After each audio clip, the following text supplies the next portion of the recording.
I'm Steve Novick, a member of the City Club's Forum Board. For more than a century, City Club of Portland is where civic-minded people have come together to find solutions to Oregon's biggest challenges. We're gathered here today at the Sentinel Hotel and are joined by thousands of Oregonians via X-Ray FM and its radio stations at 107.1 and 91.1 FM, KGW's website, Facebook feed, and news app, and Open Signal's community media television stations. We are incredibly grateful for all the work they do bringing Friday Forum to our community. In addition to the City Club's valued media partners, our volunteers and staff enable us to continue to put on the state's best civics programs week after week. Please join me in showing our appreciation to everyone who has made this event possible.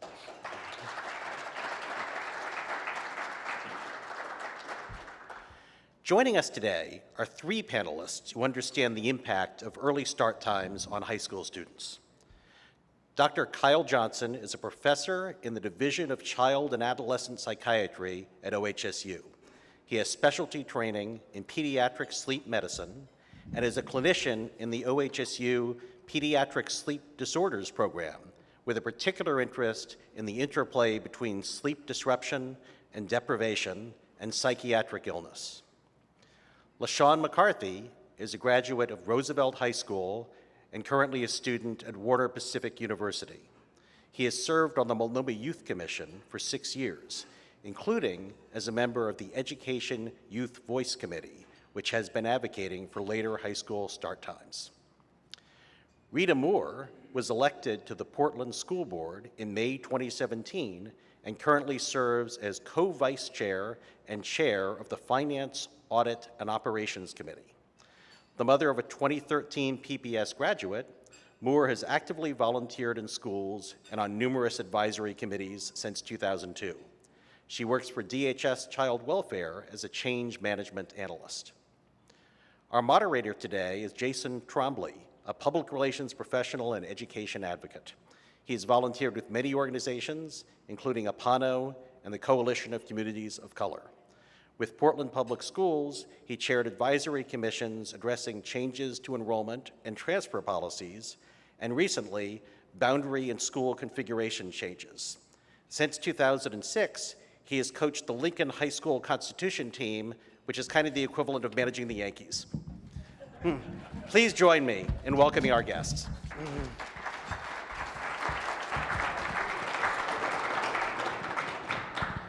Good afternoon to our audience, both here at the Sentinel as well as those listening online and on the radio.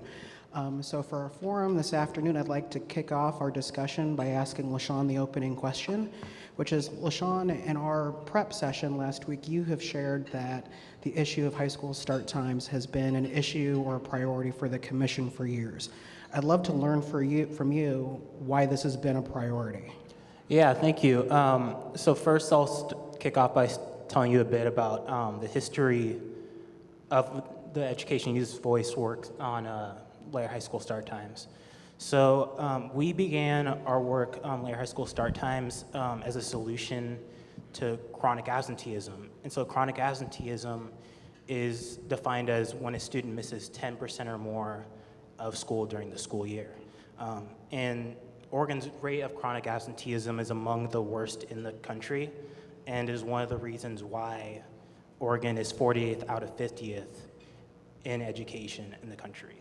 And so we didn't start our work on later high school start times just to push back later high school start times. It was really to combat chronic absenteeism. And so as young people, we want to know why our peers weren't attending school and do something to improve attendance. And so our answer to that was focus groups. And so a few years ago, we conducted focus groups at 9 different Portland high schools. And 8 out of those 9 high schools were alternative schools. And so we asked the students how they felt about school, why they felt disconnected from school, and what could be done to improve engagement and attendance. And so after the focus groups, we evaluated the qualitative data with the help of Dr. Allison Martin. And from that data, we created policy recommendations from the 9 key issues we identified. And then we took the policy recommendations and did policy workshops. And it was there, we did the policy workshops with high school students, and youth from youth organizations like NAFI, NEA, and Lincoln and Roosevelt. And it was around that time that Steve Novick came to us with his later high school start times policy. And we presented the policy, and it was one of our most popular recommendations with the students and youth. And so in order to combat chronic absenteeism, we decided to pursue later high school start times as our main work from there on out. And so to confirm that later high school start times was a priority for students, we created a survey for students across PPS high schools. And so it's gotten nearly 1,000 responses, and students are overwhelmingly in support of later high school start times. And so according to our survey, actually, over 88% of students who took the survey were in favor of pushing back high school start times to 8:45 or later. And so there's a real demand for change from the students, and we're now working hard to make that a reality. And then perhaps the biggest and most important survey result that came up was that 88% of students said that, 85% of students said they would come to school more often if school started later. So for us, it confirmed that later high school start times would be indeed an effective solution for chronic absenteeism. And so as far as what we've done for our implementation, we've worked with PPS board member Amy Constam to figure out how to implement this policy and make it an actual policy. And a few of our members a few months ago came with, they went to a meeting with the Financial Audit and Operations Subcommittee, and so they've requested a person in the district to look into the potential result of a policy like that, pushing back high school start times. And so that's kind of where we are now that the school year is ending, and maybe Rita, you could talk about what would happen after we get back that evaluation, like what would be the next steps to getting something like later high school start times into an actual policy. Right. Director Moore? Well, I just want to, so we got the report from the Youth Commission, and we have some staff who are going to be looking at the issue. It's pretty complicated, and to be honest, we have a few things going on. So we have to, there are some things that are going to take immediately higher priority. But I think over the summer, late summer into the fall, we might have some bandwidth to start looking at it seriously. But I would say, more generally, the superintendent has already indicated that he's going to be doing a visioning process in the early fall. And we're going to be doing this is going to be a full-on process trying to get as many voices as possible involved in coming up with a shared vision for the kinds of educational experiences we want every PPS student to have. I imagine high school start times and middle school start times may well emerge as an issue of interest, which will give, but it will be within the context of a kind of larger reassessment of what we're doing. Because there are many, many ways to deal with the question of start time, including things like differences in scheduling for having, I don't want to get too far ahead of myself, but there are lots of opportunities to come up with creative solutions that will make schools more responsive to student physiology and the needs of students and families that we haven't even explored yet. And this visioning process, I think, will be an opportunity to do that. So I want to pivot quick to Dr. Johnson, and listening to LaShawn's overview and acknowledging that 88% of high school student respondents overwhelmingly said they saw benefits to later start times. in your professional work, does the evidence support the observation of the data that they've collected? Yes, I think they know as students and as adolescents that if they get more sleep, they'll function better. And we do know that when we sleep more, when we're sleeping the amounts that we should be for our age, that we do function better. There's growing, escalating evidence of that. So in hearing his report, that's what it makes me think of, that the students already know that it'll improve their cognitive abilities, their physical abilities, but also their academic performance. Parents know it too. Excuse me? Parents know it too. Parents know it too, I mean, yes, anybody who's yes. tried to get a teenager out of bed, you know, it's a little obvious. So I don't think at this point, just from my perspective, it seems to me that the research is compelling and kind of irrefutable. We all already know this. Now we just have some data to back it up. The problem is making it doable. Yeah. And it's complicated, but I think it's doable. So going off of that, LaShawn, in your group's work in researching kind of the impacts of this, has your group, what districts have you learned have worked to do this, and are they seeing benefits to it? Can you repeat the question, please? Yeah. So since you all have identified this as a priority, have there been success stories in other schools or communities where they've seen a benefit of pushing start times later in the day than earlier? Oh yeah, well we already saw Seattle back in 2015. They pushed their start times back to 8:45, and we've seen in Wyoming, in the 10 county, where they pushed back their start times to hour to half hour later. They saw their car accidents in that area reduced by 70%. Wow. 70%. That's quite the reduction. The two most major causes of death in adolescence is unintentional injuries and suicide. And getting more sleep will help both of those problems. Chronic sleep deprivation is associated with depression, which then is associated with suicide as well. And we all know that the rates of depression and suicide are going up more recently, and this would be another way to combat that. And just to check in for our radio audience today, this is City Club of Portland's Friday Forum. I'm Jason Trombley, and with me today are Dr. Kyle Johnson, a child and adolescent psychiatrist at OHSU, LaShawn McCarthy, a member of the Multnomah Youth Commission, and Rita Moore, a Portland Public Schools board member.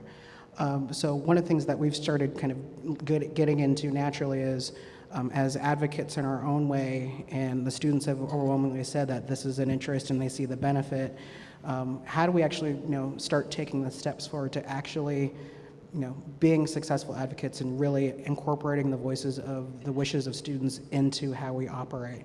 So Sean, my question starts to you, which is, how do you think we could go about best kind of taking what you all have indicated and actually putting it into action? Are there areas where you in the local community where you see that you're getting some traction, or are there areas where you're getting some kind of pushback?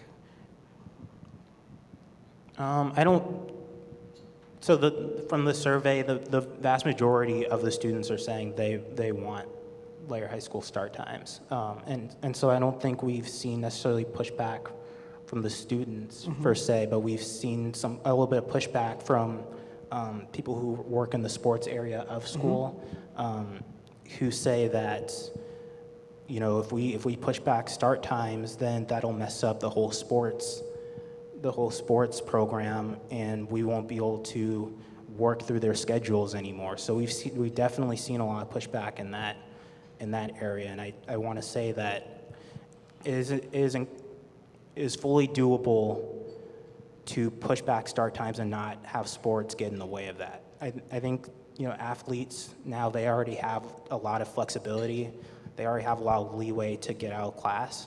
So I think if we really want to do this, then we'll have to change the way sports work. But I don't think it'll ever be it won't be a roadblock, or you can't do it just because of sports. I think we just need to be smart about how we go about that. So, Yeah. And so, Director Moore, from a school board perspective or a school district piece, if we were to actually work to, operationalize this and actually implement it over time, do you see any kind of areas that we would actually, from, policies or procedures or just practices that PPS, for example, would have to address in order to actually, consider implementing it district-wide? There are quite a few, actually. Before I answer, let me just say one thing. I'm here today as an individual. I'm speaking for me. I am not speaking on behalf of the board.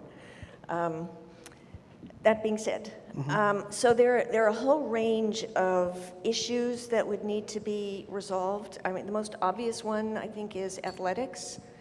The reality is that even now, athletes, especially when they're participating in inter-district events, end up missing a fair amount of class time.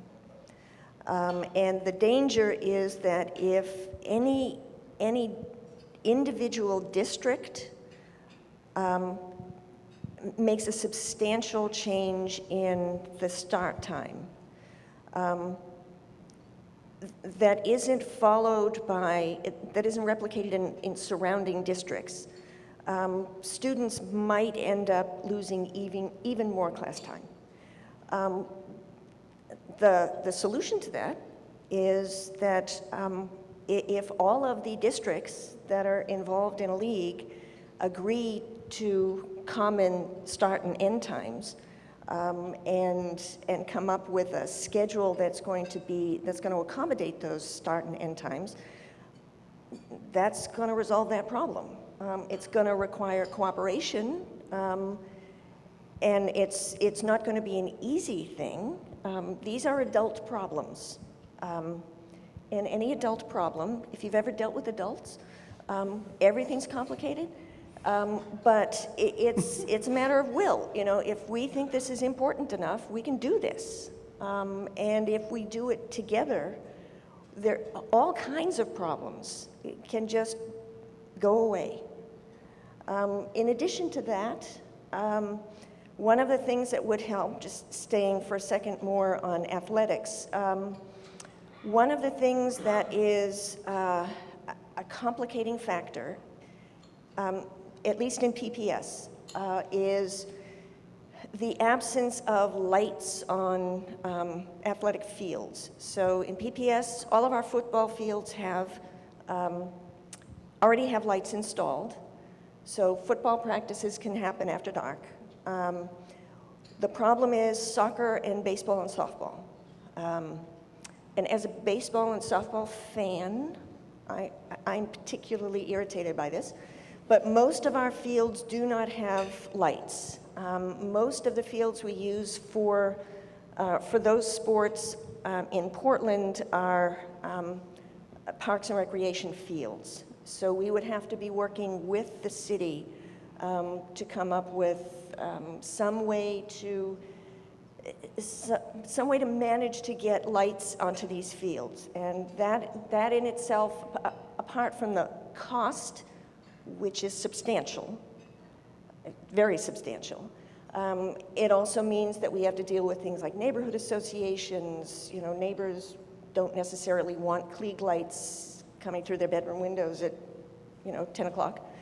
But again, all of that, if there's a will, there's a way. Beyond that, the other big issue that always comes up is transportation. So every district has a very complicated system to transport kids to school in the morning and in the afternoon.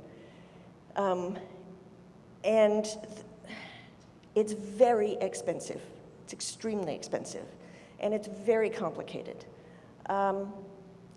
So we'd have to find a way to do this. We would have to So you've got elementary school or K-8, middle school, and high school students. So right now we have, in PPS, we have 3 tiers of busing routes.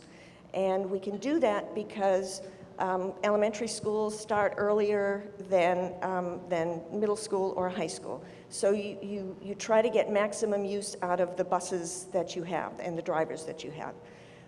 If we start messing around with that existing schedule, it's going to require accommodations. We're going to have to come up with a system that will allow buses to get the kids to school. It's going to be especially difficult in the morning because of rush hour. But again, it's doable. It may require, most districts, I think, that have made these changes have seen their transportation costs increase. But if it's important enough, you know, where there's a will, there's a way. Beyond that, I think one of the things that we have to keep in mind is that transportation in general is becoming more and more problematic for students. And this is going to, the housing crisis is contributing to this. So we already have students who are spending really huge amounts of time on buses getting to school. And the more that students are being pushed out to lower cost areas in the periphery of the city, the more traffic increases, transportation is going to become more and more complicated over time. Right, and I want to jump in on that explicitly. One, as an alum who, I bused to high school, so I know what I can understand getting on a bus at 6:30 in order to get to high school at 8 o'clock. But what shocks me now is being in the high school system that students more than ever are still doing this, but it's for different reasons. It's students who live in East County, Reynolds, David Douglas, Gresham, who even still will bus all the way into PPS to go to Jefferson High School. And so I actually want to dig in a little bit from a racial equity perspective and think about, as we're growing and we're, what's the racial equity impact? Who is really being impacted, if we don't change high school start times or if we change them later? And so really think about who are every student that we're going to be impacting. I want to kind of cue it off with LaShawn and then just go back and forth. Yeah. Yeah, I mean, the issue of displacement and having to bus, long amounts of time and miles to school is a real problem, especially here in this city. I know I had experience going to Milwaukee High School, back when I was a freshman, a sophomore, and junior, having to bus, hour and a half to school. So I know what it's like to have to bus to and fro, and it's a really big issue. My understanding is that some of the benefits are greater, the academic benefits for delaying school start times are greater for historically underserved populations. Some research shows that. And it may be related to transportation issues. Right. And so I think you all in your own way have identified that in order to do this, it isn't just resolved through just a school district. It's regional, and it deals with a lot of jurisdictions actually collaborating. LaShawn, I'd be curious, or everyone, from you to hear, and your work, if you've researched Seattle, for example, what are their lessons learned from actually implementing it that we would have to hopefully learn from to do it well here? I mean, is it really just, between us and the city in relation to, parks, as Director Moore said, but, is there a role for TriMet in this too? Because a number of students take TriMet, to get to and from school every day. Yeah, if we're just talking PPS, they already get a free bus pass with their youth pass. And so there's a real benefit from pushing back start times. If students now are getting on the bus the same time as adults are, that the buses get really crowded really quickly. And so if we push back those start times, we're separating the students and the other adults who are getting on the bus. So youth aren't having to like squeeze into a packed bus in the morning, which I've also experienced, and it's not pleasant, I tell you. And yeah, it frees up that packedness, and TriMet, I think on their side, all this will be for them because they evaluate their schedules every year to make sure that their programs are operating efficiently. All they'd have to do is just adjust their schedule again, like they do every year, and it'll just work fine because that's what they do every year. So it's not going to be a huge change for TriMet on their side either. So to jump in, for a radio audience, this is City Club of Portland's Friday Forum. I'm Jason Trombley, and with me today are Dr. Kyle Johnson, a child and adolescent psychiatrist at OHSU, LaShawn McCarthy, a member of the Multnomah Youth Commission, and Rita Moore, a Portland Public Schools board member. Director Moore, you're going to offer some comments? Well, I was just going to say, I think in principle, adjusting the TriMet schedule is certainly doable. We would have to work with them on that. I mean, many bus routes change the frequency pretty dramatically after 9 a.m. And when you're approaching 9 a.m. So, there may need to be we would have to work with them. We would have to work with the city, we'd have to work with TriMet, we'd have to work with other districts. I mean, as you said, this is gonna, it sounds like a simple fix, but when you get into the details, it gets pretty complicated. But I also, Dr. Johnson. I was going to say, I think law enforcement would be behind this as well, because there's data that the highest rates of juvenile delinquency occur in unstructured after-school time. Yep. And so if you're delaying when school gets out, you're decreasing the amount of unstructured school time. And so they've seen delinquency rates decrease when this has been done. But I think to also agreed, and to Director Moore's part, I think there's an opportunity with TriMet because they've just had a few new board members join. One of them, if I recall, is Kathy Y., who now works for Representative Alyssa County-Geyer and is also a board member with the North Clackamas School District.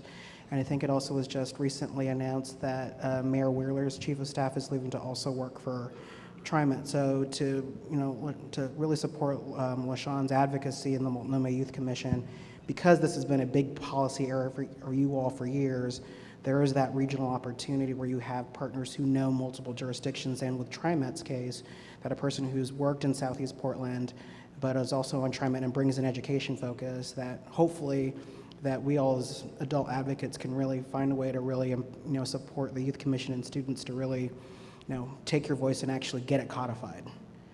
So I'd love to hear, given the lessons learned as advocates and for everyone here, LaShawn, you've got a captive audience of advocates and supporters both in the room here today, but as well as those who are listening who will hopefully find an opportunity to take action. So where do you see as being of best benefit to really support your work?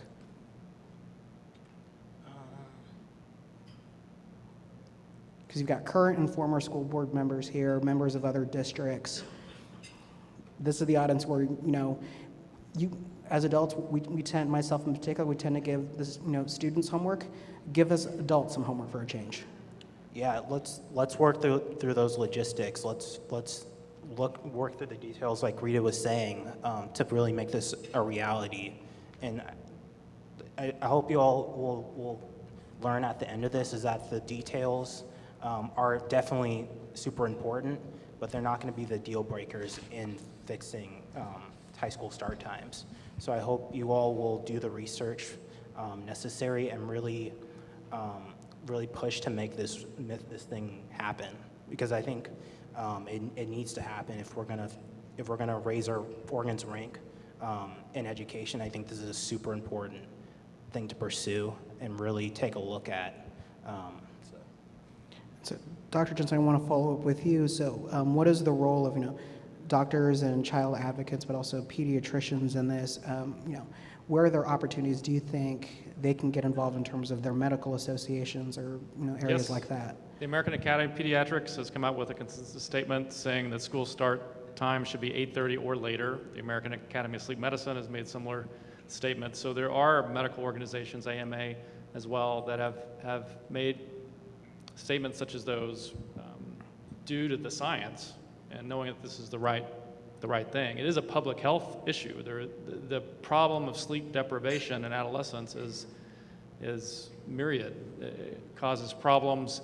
It can be related, sleep deprivation can be related to obesity, to high blood pressure, as we mentioned, to cognitive problems, academic performance, athletic performance, but also mental health issues, depression and suicide most significantly, and then the unintentional injuries as mentioned. So it is a public health issue, and this is one way that we can mitigate it by allowing kids to start school later.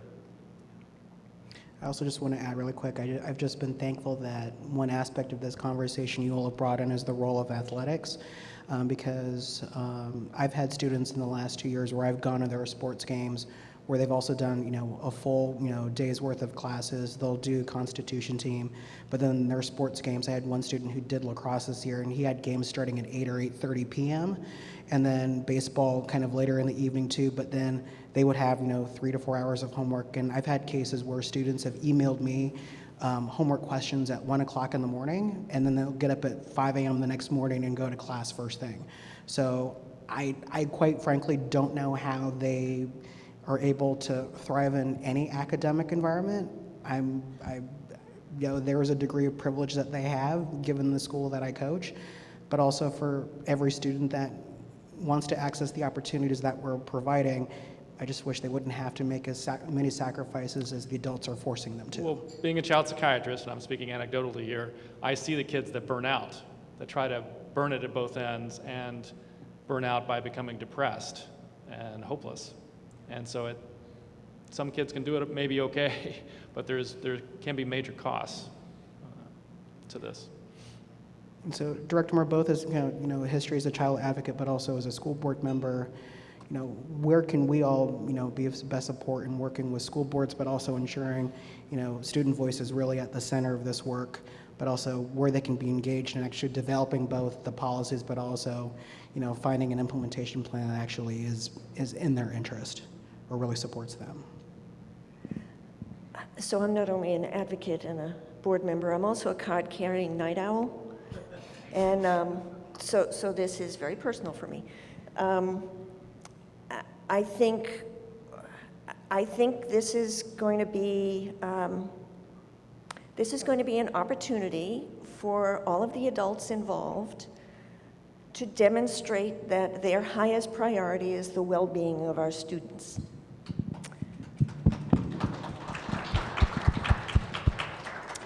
And that means that adults are going to have to be a little uncomfortable and make some changes and agree to put the children's best interests first and do what it takes to make this work for kids. Ultimately, we will all benefit, but we need to make that commitment. And my guess is that when push comes to shove, this is going to be a matter of money. Most things are. And Oregon has not had a good track record of committing the money necessary to support public education in general and students in particular. There are going to be costs involved. Some of these things might be fixable without huge infusions of money, but some money is going to have to be put on the table in order to make this happen. So I would encourage everyone to, contact your legislators. Public education is underfunded, chronically underfunded. This is just going to be one more example. So we need tax reform. I wonder if there's an opportunity here for a public-private partnership, too.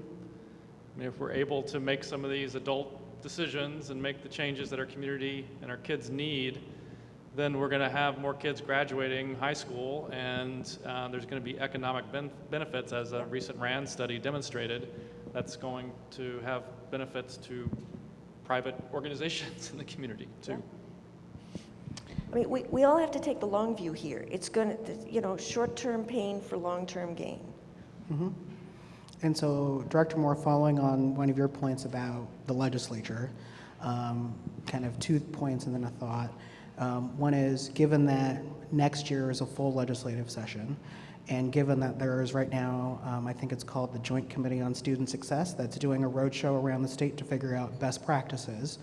I think one question I have for us here is, how do we get before them to really put this front and center? Because in part, we're a region who is saying one of the, in order for, the companies that are located here that are wanting to hire the next best trained educator workforce, is that we actually have to have not only schools that can offer the opportunities, but kids need to be well rested in order for them to actually fully benefit from the opportunities we're trying to provide. My question for the three of you is, let's dig in a little bit deeper. Like, what role should there be with the legislature? You've talked about revenue, but that's definitely a piece of it. There's also, state law and ordinance and rules. Because for me, I'd love to figure out how do we help LaShawn and the Multnomah Youth Commission over the next 6 months really take their policy recommendations, actually codify a plan to help them, and what are our roles as advocates and supporters to actually help them get there. So, any of you want to take the lead on that? So the Student Success Committee is having meetings all over the state. And I used to know the date for Portland. I think it's in September. September 27th, thank you. I think we've already missed the North Clackamas, and I think there was one at Beaverton. I think it just... July 11th, so we haven't missed it. Okay, so July 11th is next Monday. July. Oh, July, okay, so... Next month. It's a month from now.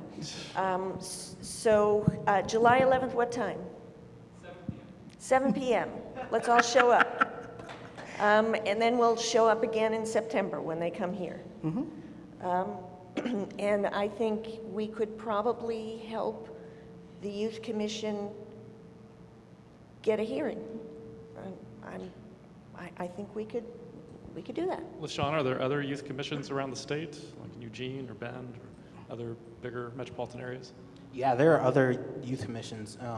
We can definitely get in touch with them and really bring the youth voice to the issue, seeing as we're the ones who are most impacted by those issues. So definitely we can rally the youth and get those. Because one of the roadblocks I've heard a couple of times now is this athletics issue. And if one district does it and other districts don't, then you have problems coordinated. But if we just made a decision statewide to make this change, I mean, the whole state is suffering with poor graduation rates, right? Right. So what I'm hearing is needed here is leadership.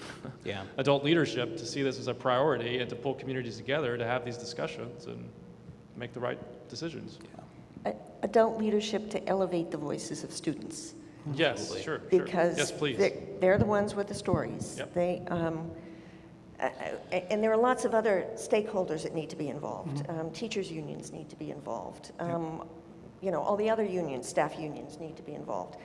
This is going to turn around people's lives a bit, but In a really good way. an hour a day, I think we can do that. Sleep is just as important as exercise and nutrition. Yes, it is. Yeah.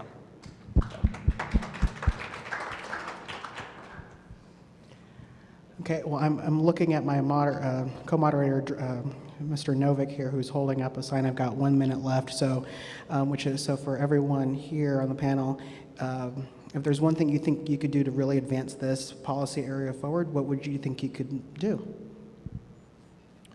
Well, I would make myself available as a physician in sleep medicine and child psychiatry to help educate the public.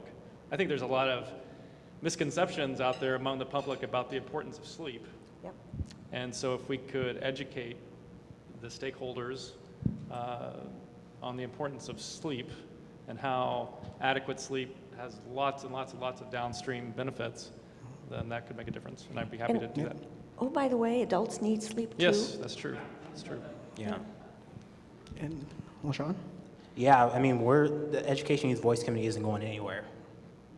First up is we're going to continue to first of all inform other youth about this, make them understand that this is a real thing that might happen, really mobilize that voice, and once we get the results back from the district, we're going to continue to move forward and see what we need to do next to make this an actual policy. So we're continuing the work, and we've gotten some really good momentum this year, and we're looking forward to continuing that and really leveraging the support and the action needed. So, Great, thank you.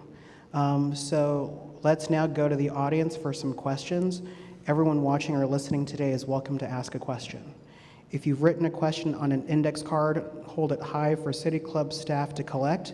You can also submit questions via Twitter using the hashtag FridayForum. And to City Club members who would like to ask a question at the microphone, please identify yourself as a member and ask one question in 30 seconds or less. All right, so I think first question will go to the microphone over here to my left. Bill Dickey, City Club member. I don't really have a dog in this fight, so I'm not. My opinion is to just go with the flow. It doesn't really matter to me. But my most rudimentary question is, why don't you just go to bed earlier?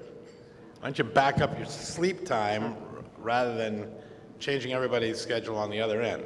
Yeah, if only it was that easy. So adolescents delay their sleep preference, their sleep phase. There's multiple research studies to demonstrate this. So their sleep phase preference is delayed, is made later. So they don't tend to have the ability physiologically to fall asleep until 11 p.m. roughly. And then to get the 9 hours of sleep that they need to function at their best during the day, that means waking up at 8. I mean, there's controversy on how much exactly adolescents need to sleep to function at their best during the day. 8.5 to 9.25 hours of sleep is what I think of. So that's the reason. It doesn't work. If you just tell a teenager to go to bed at 9, they're actually going to bed at the forbidden zone. It's the time of the circadian rhythm, the daily rhythm, where you're getting the greatest alerting signal from the brain. So you're actually trying to fall asleep at a time when your brain's telling you to be awake. So it just doesn't work. yeah, and imagine, someone, a high school junior for say, who has, they do volleyball, they're taking AP calculus, they're taking a bunch of challenging classes and have athletics on the side. First of all, let's say that volleyball goes till maybe 7 o'clock, 7:30, well, you go home, you have 3 or 4 hours of homework because you after school you go to your athletics, and then you go home and do your homework, and we're not even taking into account if you have a job. There's a lot of variables here that we're not taking into account. So I think like Kyle said, just telling a teenager to go to sleep earlier, it sounds simple, but it's really not that simple, and especially in today's world where teenagers are more busy, they're taking on more loads. And that's not a bad thing. Let's support them. Let's support them in doing that and pushing themselves to the fullest by pushing back the start time so they can get the sleep they need and still take on whatever they want to take on. All right. Next question from the mic. Nick Orphanakis, a City Club member. We're identifying sleep deprivation as the substantive problem we have here. And I wonder if we're really thinking about the whole program involved. We've discussed nothing about expanding the sleep time or adjusting the sleep time, as our psychiatrist has pointed out to us. What we have discussed is putting lights on the field, expanding busing, shifting it. So we start earlier, the kids finish later. That's not an answer. We need a whole program. How do we handle the program to get kids into the proper circadian rhythm so that they can come out of this thing with their heads on straight. I think what you're suggesting is that we alter the circadian biology of adolescence rather than make environmental, societal changes to meet the needs of the adolescents? No?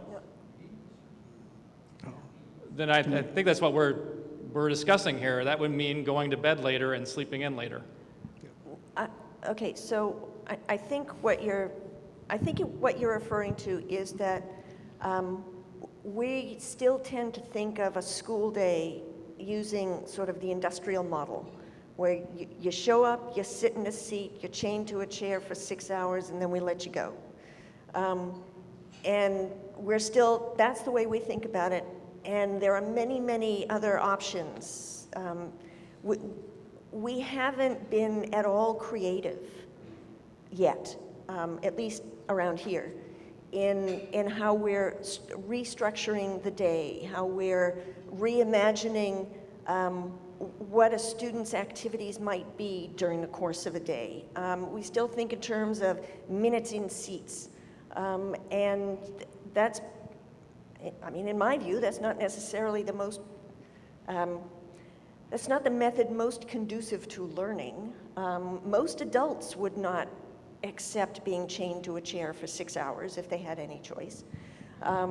So I think this is an opportunity to start thinking about how we can be creative in structuring school experience. And I would encourage you all to start thinking about these things, because we're going to come back and ask you in about 3 or 4 months how we can, what the educational experience for Portland school students should be. And we would like this to be as robust a discussion as possible. We need ideas. We're going to be looking at other districts and who are on the forefront of being creative about the educational experience and trying to make education work with physiology, give students the kinds of the opportunities to learn skills, but also learn about themselves. You know, there's a lot more we could be doing. And during this visioning process that we're looking ahead toward, we would like to hear everybody's ideas. So 2 points on that. One is, I hope part of the design process is ensuring that students get multiple opportunities to participate, and it's designed from their mind first. Yep. And then the second part is for LaShawn and the Youth Commission, knowing that that's happening in the fall, is hoping that we can all support your work to ensure that your voice and the reasons why you've been advocating for this is front and center as part of the visioning process for Portland Public next school year. Yeah. So I'm going to yield to the next person at the microphone for a question. I'm Ellen Lowe, a City Club member. I have memories of when school breakfasts were first became part of Oregon's legislature, and goes back almost 30 years ago. And it was dismissed by every school board in the state except one. It was, and by all of the various educational forums. What happened was that the McMinnville School District, they were experimenting with school breakfasts. Their principal came and said that as a result of school breakfasts, he no longer had a lineup of students because of misbehavior referrals at 10 o'clock. That as a result of school breakfasts, they were functioning within the school system. I suggest that a similar analogy can be applied to what we've heard today. But I also think of the fact that you are going to be challenged by some of the same groups that we were challenged by then.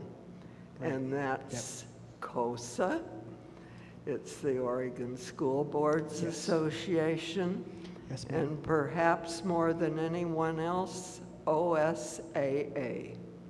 And so I right. would hope that Yep. you would enlist their participation, and then that you would be ready for the Agreed. next legislative session Thank to you, ma'am. make a start on legislature actions that could facilitate changes by Agreed. those who want to change because they want to serve young people. Agreed. And so I think she's identified a number of additional partners that at the state level could really exercise some force. And so I'd be intrigued, if we have opportunities to work with them, both at individual school levels, but also statewide. Director Moore, I'm seeing you're nodding very well on the affirmative. Yes. And LaShawn is too good. Yes.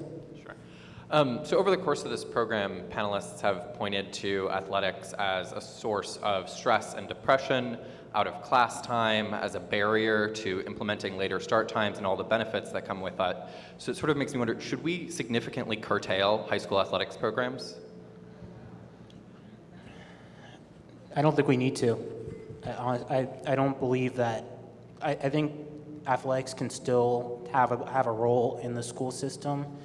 Like I said, it's just how you adjust it so it can coexist with starting later. Yeah. Does anybody else want to take that? Yeah, Portland Public Schools has about 4,000 students who participate in athletics every year, high school students. Another something like 1,500 students at the middle school level. And there's lots of research showing that extracurricular activities are really essential to keeping students engaged in school. It's not just athletics, it's music and theater and chess club and everything that you can imagine. Those things are critical for students. We're talking about dealing with students' physiology and mental health, and that means we have to treat students like whole people. So we've got to make school work for human beings. And it is doable. It's just, it may cost a little more, may require a little more imagination, but if we think this is important, we can do this. And one more thing, I think we're all forgetting that if school is pushed back later, then that means athletes are still getting more sleep. That's still more time that they're getting to rest. So that's one thing that's already fixing it for athletes. So it's just about those other details that we need to think about.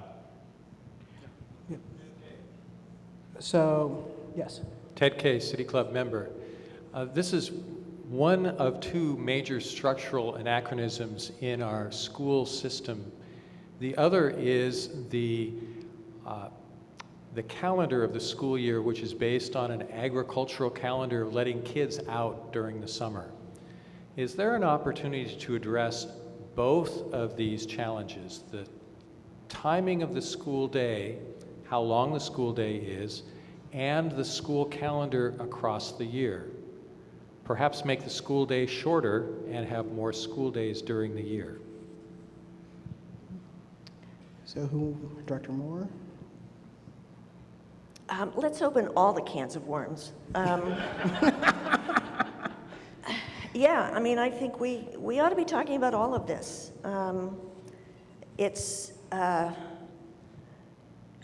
longer school year makes sense in a lot of ways. It's also significantly more expensive. We can barely afford the school year we have now. It's one of the shortest in the country. And we're having trouble keeping the doors open. I mean, I would welcome the discussion. I think that's going to be a longer conversation. I'll add to the can of worms observation and ask this question from an audience member on the card, which is, what is the position of the teachers union on these kinds of proposals, especially given that you all recently negotiated a labor contract with the Portland Association of Teachers? How does that factor into actually accommodating or trying to adopt a later start time? So we haven't, I mean, I'm just going to, I don't know about the other districts. So I do know that surrounding districts are actively engaged in contemplating a change in their start times. I have not had a chance to talk to other school boards. It was on my to-do list, but we've been busy. So I imagine that any district that is actively contemplating changing will be engaging with all of their unions. Within PPS, we have not started to kind of actively look at making any changes in the short term. So we have not engaged at all with any of the unions on this. It will require a change. You know, every adult system out there is going to have to change, and nobody likes change, and there it is. But if we keep the well-being of students at the forefront, you know, where there's a will, there's a way. That our time is up, and we need to pause the discussion for today, but we hope we'll continue the conversation. Please join me in thanking our panel.